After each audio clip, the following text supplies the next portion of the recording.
The stagecoach lurched to a halt, its dusty wheels grinding to a stop in the heart of the desolate frontier town.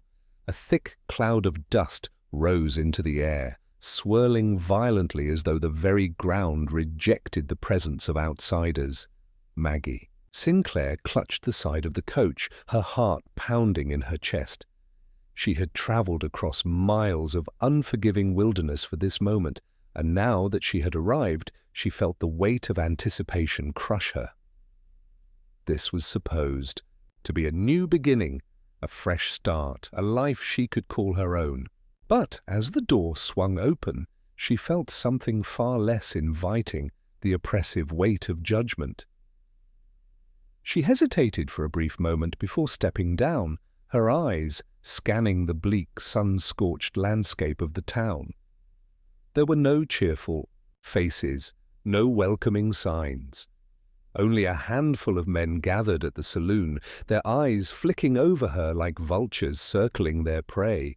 Maggie's limp, a reminder of an accident that had happened years ago, caused her to walk with a slow, uneven pace, each step amplifying the sense of vulnerability she tried to keep hidden. She straightened her back, fighting the urge to shrink, to hide. She had no choice but to face this, even if it felt like a battle she was destined to lose. As she limped down the road toward the saloon, her mind raced. Her journey had been long, exhausting, and full of uncertainty. The prospect of a better life, a chance at love, had been too enticing to pass up. The letters she had exchanged with Jared Calloway, a rancher in this very town, had painted a picture of hope, a life where she could find purpose. But what if the letters had been a lie? What if he had only agreed to the arrangement because he felt sorry for her? Maggie could feel the sting of rejection long before she even met him. She had always been less than perfect, less than whole. She had lived her life as if a part of her was always out of reach, and this limp, this permanent reminder of her weakness, had kept her locked away from the world she had once dreamed of entering. Inside the saloon, the clinking of glasses and muffled laughter filled the air, but it did little to mask the sense of coldness that wrapped around her. The moment she stepped through the door, all eyes turned to her. A hushed silence fell over the room, and she could feel the stares like arrows piercing her skin. She saw Jared then, seated at the bar, his broad shoulders hunched over a whiskey glass. He was everything the letters had promised, rugged, handsome, with the hard edge of someone who had worked the land all his life. He glanced up from his drink and locked eyes with her, but his expression faltered. For a brief moment, there was hesitation, just enough for her to feel a flicker of hope. Maybe he had changed his mind. Maybe he wasn't as disappointed as he had made her feel in his last letter. But then his gaze fell to her limp, and that flicker of hope evaporated. The words hung in the air, unspoken but loud enough to fill the space between them. His face hardened, the warmth fading from his, features as if her very presence had drained it away. He stood slowly, as though moving through a thick fog, and took a few uncertain steps toward her. "Miss Sinclair," he said, his voice cold, formal. "I didn't expect you to, look like this." Maggie swallowed the lump in her throat, her stomach twisting into knots. She had anticipated something like this, but hearing it spoken aloud felt like a slap. The other men in the room exchanged glances, some hiding smirks, others openly gawking. Jared didn't seem to notice, his eyes never leaving her limp. I thought the letters," she started, her voice faltering as she searched for something to say that could fix this moment, that could erase the ache spreading through her chest. But there was nothing. The words wouldn't come. He cleared his throat, and there was a noticeable shift in his posture as he looked away from her, unable or unwilling to meet her gaze. I didn't expect any of this," he muttered under his breath, as though talking to himself. "You're not what I thought you'd be." Maggie felt her chest tighten, the sting of rejection cutting deeper than she had imagined. She wanted to run, to flee from this town, from this man who had only seen her as a disappointment. But her legs felt heavy, as though the earth itself was pulling her down. She had come all this way for nothing. Jared cleared his throat again, his voice barely a whisper. Maybe this was a mistake. The room seemed to close in around her, the walls pressing in as she stood there, exposed and alone. She had never been good enough for the world, and here it was again, proof that nothing would change. Her limp defined her, just as her failure had always defined her. She wanted to disappear, to shrink away into the shadows, but her pride kept her rooted to the spot. She was here now, and she wasn't going to beg. Not this time. Turning sharply, she walked toward the door, her limp more pronounced with every step. As she reached for the handle, she heard a voice from the corner of the room, a deep, gravelly voice that cut through the tension like a knife. "You don't have to leave." Maggie stopped in her tracks, her hand still on the door. She turned, searching the room for the source of the voice. It wasn't Jared's. The other men had returned to their drinks, uninterested in the drama that had unfolded before them. It was a lone figure near the back, sitting in the shadows, a man who hadn't been a part of the conversation until now. His presence had been unnoticed, unremarkable, until he spoke. The man was tall, broad-shouldered, and dressed in the dark, clothes of a scout, his face partially obscured by the brim of a weathered hat. His eyes, though, were clear, sharp even, and they fixed on her with an intensity that startled her. He didn't look at her with judgment. There was no pity in his gaze, no mockery, just an unspoken understanding, a quiet sympathy that somehow felt more genuine than anything she had experienced in years. "I'm Colt Ryder," he said, his voice low and steady. "I saw what happened. You don't need to take that from him." For a moment, Maggie didn't know how to respond. She didn't even know who this man was or why he was speaking to her. But something about him felt different. He didn't see her limp. He didn't see the failure. He simply saw her, and for the first time in a long while, Maggie felt like she wasn't invisible. She hesitated, unsure of what to say, but the words slipped out before she could stop them. "Why do you care?" Colt tilted his head slightly, his eyes never leaving hers. "Because no one should be treated like that. And I'm not going to stand by and watch it happen." There was something in his voice, an edge of defiance perhaps, or just the raw honesty of someone who had learned what it meant to survive. He was a man who understood the world's harshness, but still believed in something better. Maggie didn't know what to make of it, but a flicker of something stirred within her. It was a feeling she hadn't allowed herself to experience in years. Hope. "I don't need pity," she said, her voice stronger now, more certain. "I'm not some charity case." Colt gave her a small nod, as though acknowledging her strength. "I'm not offering pity, Miss Sinclair. I'm offering you a chance to walk away from all of this." He motioned to the saloon around them. "To walk away with your head held high." Maggie stood there, torn between the sting of her rejection and this unexpected offer. She wanted to leave, to escape the mocking glances and the empty promises, But there was something in Colt's eyes, something that made her feel like she wasn't beyond saving. Maybe, just maybe, this was the fresh start she had been searching for all along. With a deep breath, she took a step back toward him, her heart racing.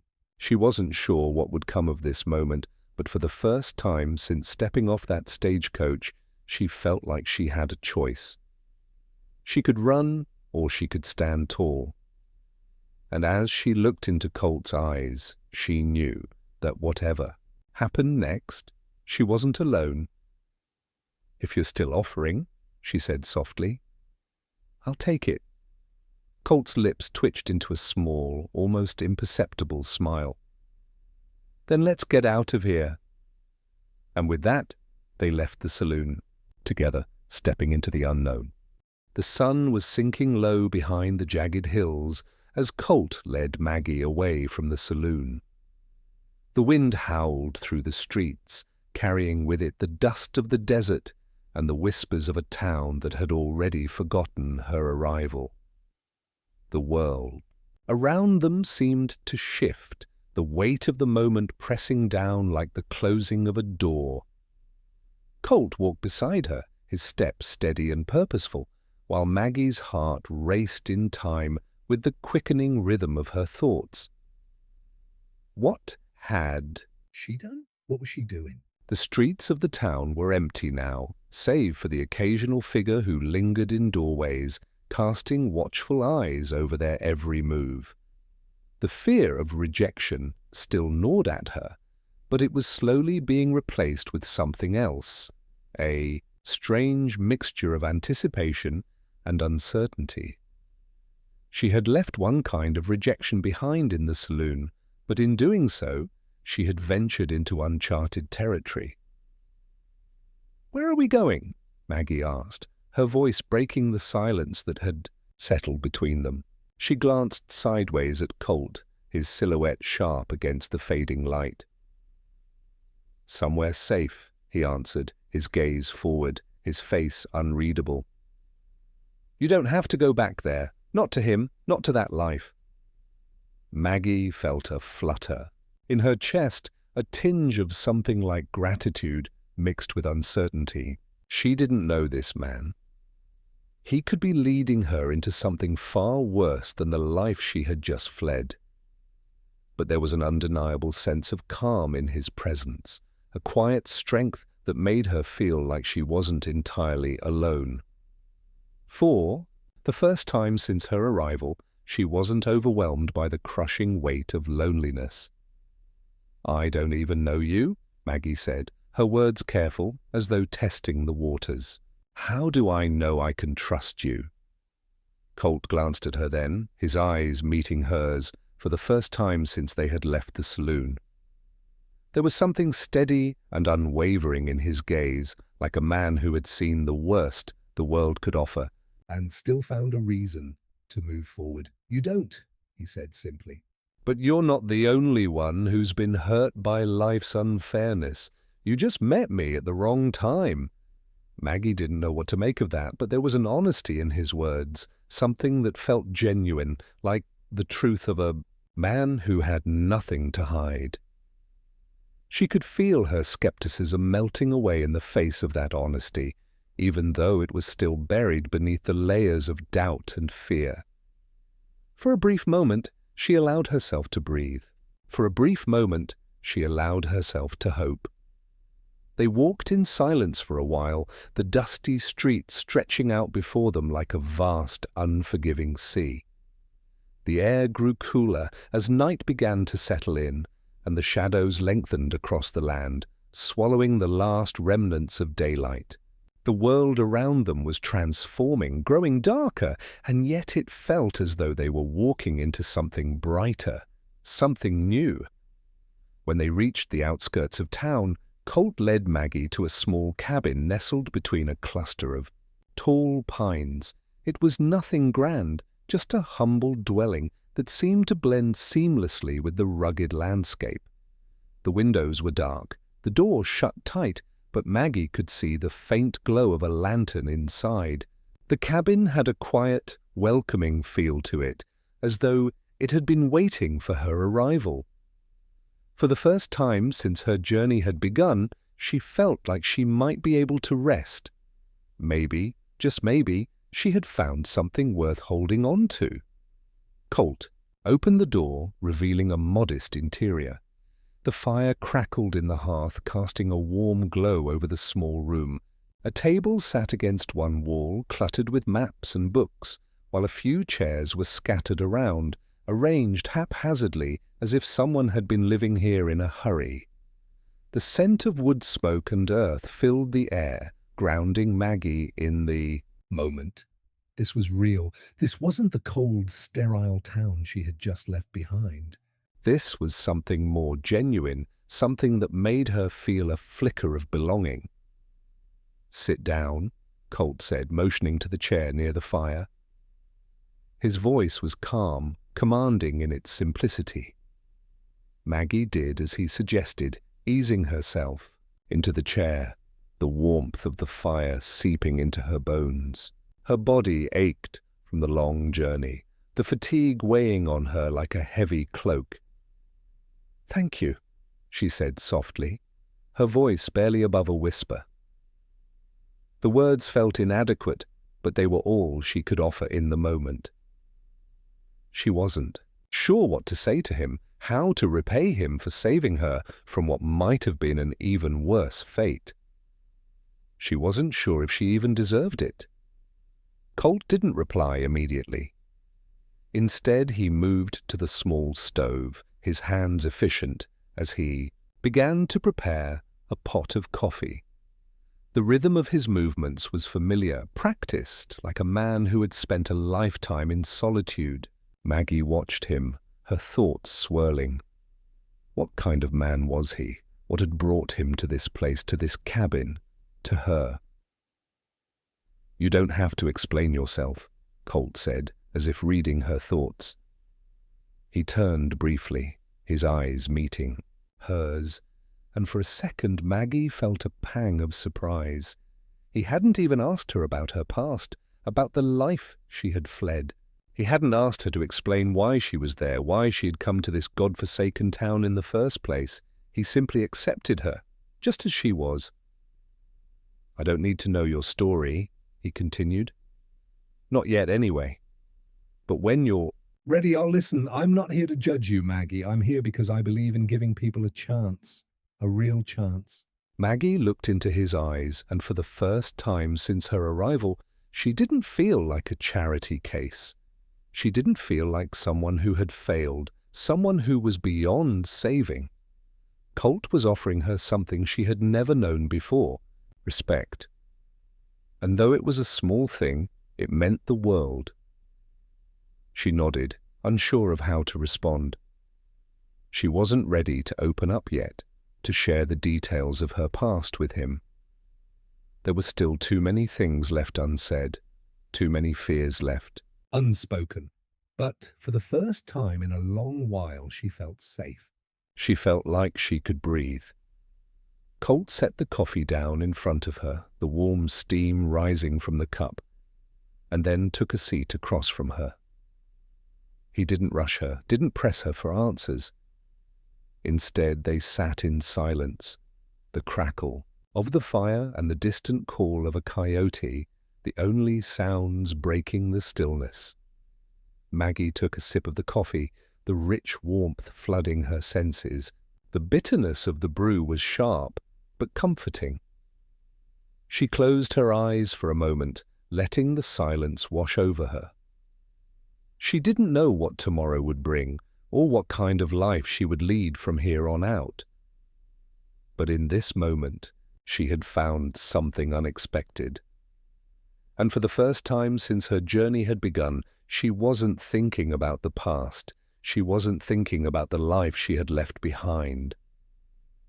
When she opened her eyes, Colt was watching her again, his gaze steady and unyielding.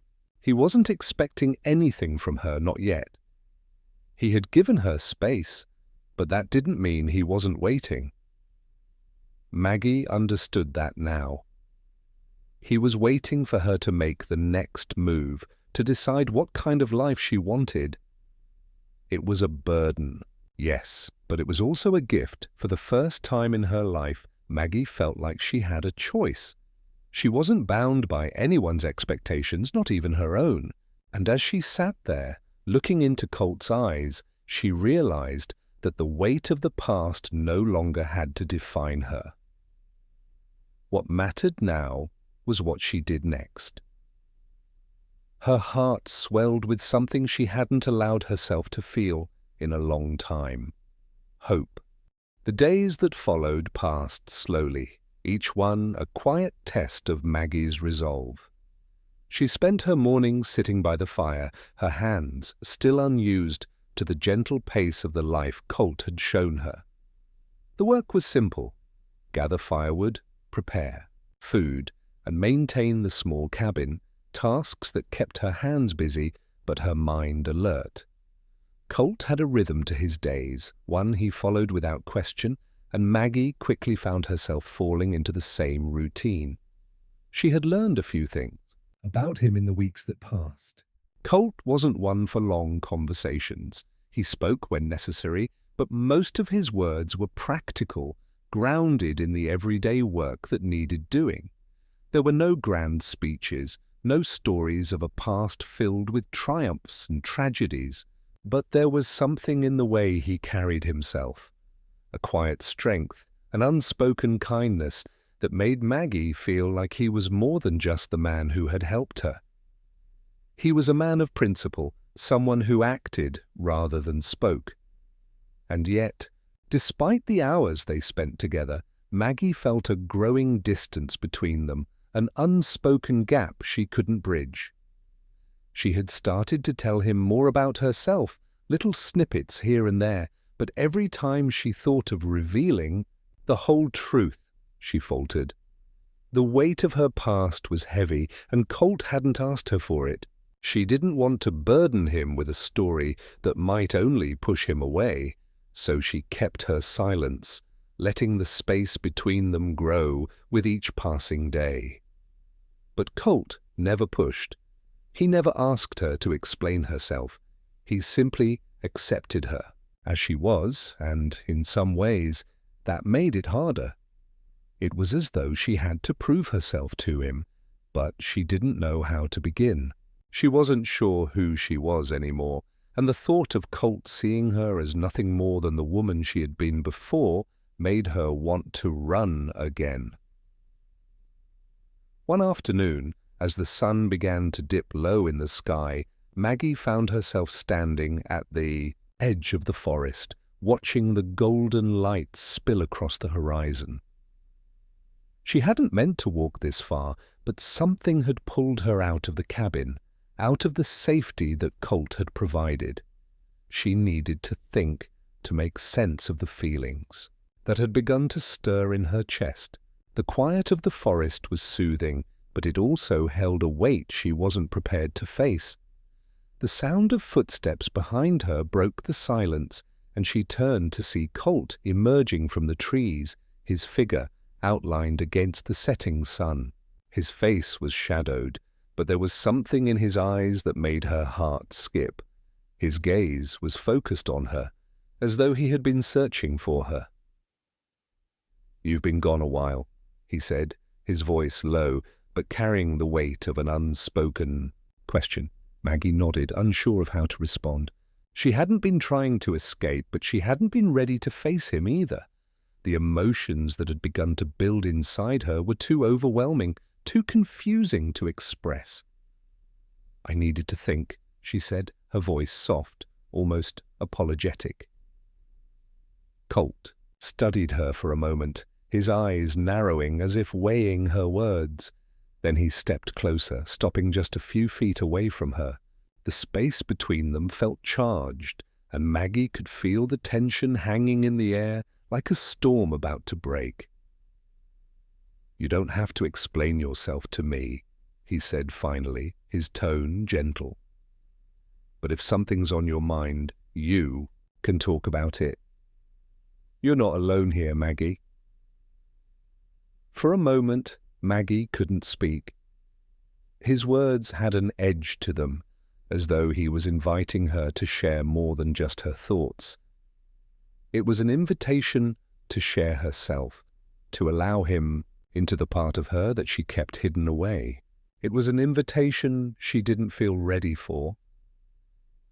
"I'm not used to this," she said instead, her hands trembling slightly as she spoke. "Being here. Being safe. It's not something I'm familiar with. I've been running for so long. I don't know how to stop." Colt took a step forward, his presence comforting but firm. He wasn't forcing her to say more, but he was there, waiting, offering her the time to figure it out on her own. "You don't have to figure it out all at once," he said, his voice steady. "You're here now. And that's all that matters." Maggie swallowed hard, fighting back the sudden surge of emotions that threatened to overwhelm her. The tears she had kept locked inside began to rise, but she pushed them down, focusing instead on Colt's words. She wanted to believe him, wanted to believe that she could leave the past behind and start over.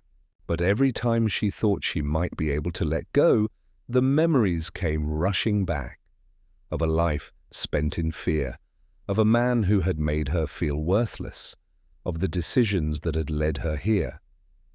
She wasn't sure if she was strong enough to move on. Colt's gaze softened, as though sensing the internal struggle raging inside her. He didn't ask her to explain. Instead, he reached out, his hand gentle on her arm. "You don't have to carry all that by yourself," he said, his voice quiet, but with a weight of truth that hit her like a wave. "I'm not going anywhere. But you've got to decide what you want, Maggie. You've got to decide who you're going to be from here on out." His words were simple, but they cut through the fog that had clouded her thoughts. For the first time, Maggie realized that she had a choice. She wasn't bound to the woman she had been before, the woman who had lived in fear and had been rejected, for things beyond her control. She could choose something else. She could choose to live. Maggie's breath caught in her throat as the realization settled in. She could choose to be free. Without thinking, she stepped closer to him, closing the gap that had existed between them. She looked up into his eyes, searching for the words she needed to say. But all that came out was a shaky breath. Colt didn't move away. He simply stood there, steady, his hand still resting on her arm. "You don't have to say anything," he said. "Just don't be afraid to take the next step. Whatever it is, I'll be here." Maggie nodded, feeling something shift inside her. It was small, but it was enough. For the first time in a long time, she felt like she could breathe. She didn't have to have it all figured out. She didn't have to carry the weight of the past with her. There was a chance now, a new beginning that wasn't defined by fear or rejection. "I'm ready," she said softly, her voice steady for the first time in weeks. Colt gave her a small, approving nod, and for a moment everything felt right. They stood there together, the world around them stretching out like an open road, waiting for them to walk down it. The future was unknown, but it no longer felt like an obstacle. It felt like an opportunity. And as the sun dipped below the horizon, casting the world in shades of gold and purple, Maggie knew she was no longer the woman who had come to this place running from the past. She was someone new, someone capable of taking the next step. And with Colt by her side, she was ready to face whatever came next. In that moment, everything changed. Maggie stood at the edge of the cabin, her hand resting against the rough-hewn wall as the wind whispered through the trees. The cold air bit at her skin, but it wasn't the chill that made her shiver. It was the weight of the decision that had settled heavily in her chest. Colt was inside, preparing their evening meal, but Maggie couldn't bring herself to sit and eat with him just yet. She needed space. She needed to think. The past few days had felt like a blur, a mix of quiet, reflection and new hope, tempered by the fear of what lay ahead. Colt had been patient, giving her the time she needed, never pressing, never rushing her. But Maggie knew that time was running out. She couldn't stay in this in-between space forever. There was a life waiting for her here, but there was also a part of her that still felt like she didn't deserve it. She thought back to the first time she had met Colt, the rough, solitary scout who had rescued her from the wreckage of her former life. At that moment, she had been nothing more than a woman broken by circumstances, clinging to the fragile hope that someone, anyone, might show her a different way. And Colt had. He had given her something she hadn't thought possible: sanctuary. He had shown her that safety wasn't just a place, but a state of being. But as much as he had done for her, she knew she couldn't live in his shadow forever. It was that thought, one of fear and pride, that kept her rooted to the spot. She couldn't let herself remain dependent on Colt. Not when she knew she had the power to shape her own destiny. But what if she was wrong?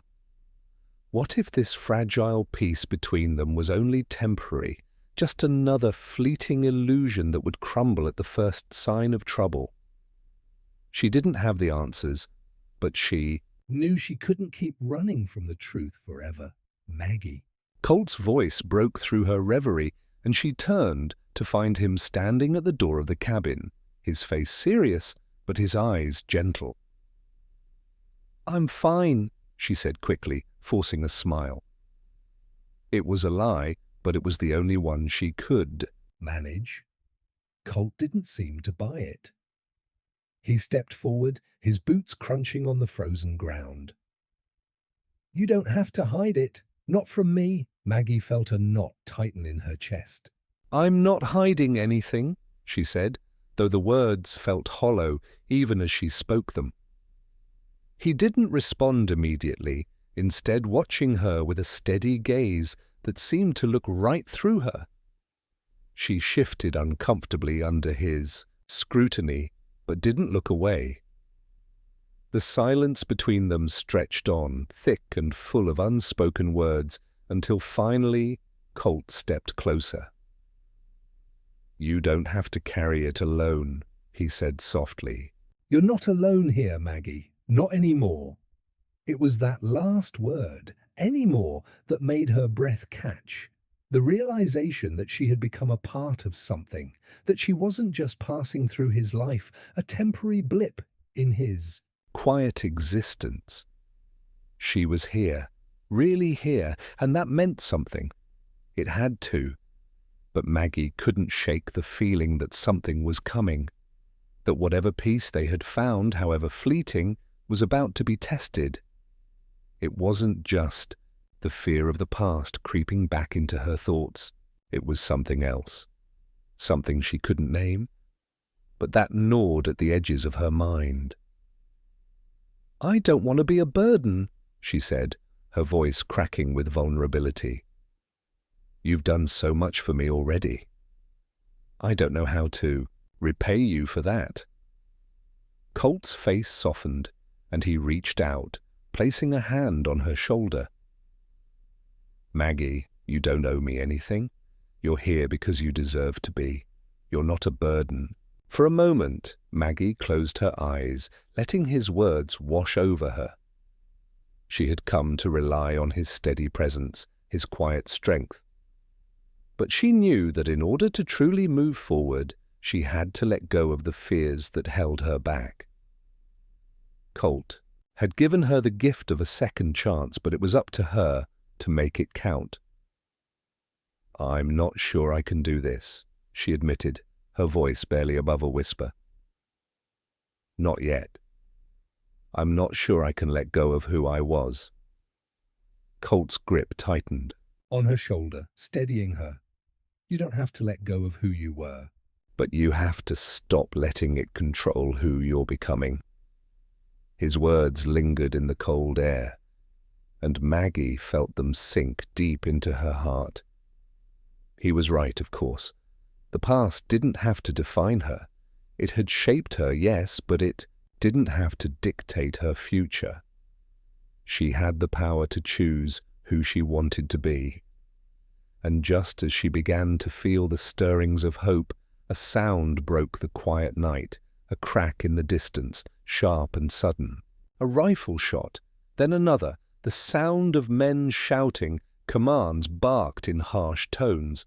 Maggie's heart skipped a beat, and before she could fully process what was happening, Colt's hand was on her arm, pulling her toward the cabin. "Get inside," he ordered, his voice low but filled with urgency. "Now!" Maggie's pulse raced, and she stumbled into the cabin, Colt close behind. He slammed the door shut and quickly moved to the window, peering out into the darkness. His face was grim, and Maggie could see the tension in the way his shoulders were set. "They're here," he muttered. "I was hoping we'd have more time, but it's too late now." Maggie's heart hammered in her chest as the reality of the situation sank in. Whoever these men were, they weren't here to talk. They were here to cause trouble. She thought back to the conversation she and Colt had shared just moments ago, the unspoken promise that they would face whatever came next together. But now, with the sound of enemy footsteps growing louder outside, she realized just how little they knew about what they were up against. "You need to get your things together," Colt said, his voice sharp now, focused. "We have to move." "Where?" Maggie asked, her voice barely above a whisper, her throat dry. "There's a place," Colt replied, not looking at her. His eyes were fixed on the dark figures moving through the trees. "It's not far, but we have to hurry." Maggie nodded, moving toward her things, her heart racing as adrenaline surged through her veins. She had come here to find peace, to start over. But it seemed that peace was fleeting. Life had a way of throwing everything into chaos when you least expected it, and this time it wasn't just her past catching up to her. It was Colt's as well. She gathered her things quickly, her hands trembling, as she packed her few belongings. She had no illusions about the danger they were in. These men weren't just raiders, they were organized, trained, and if they wanted Colt, there was only one reason why. As she finished, Colt came over to her, his face set in grim determination. "We go now. Stay close." The door burst open just as they made it to the threshold, and in that instant, everything changed. The night exploded into chaos, gunfire, shouting, and the deafening sound of men charging forward. With Colt leading the way, they dashed into the woods, the cold night air slicing through Maggie's lungs as they ran.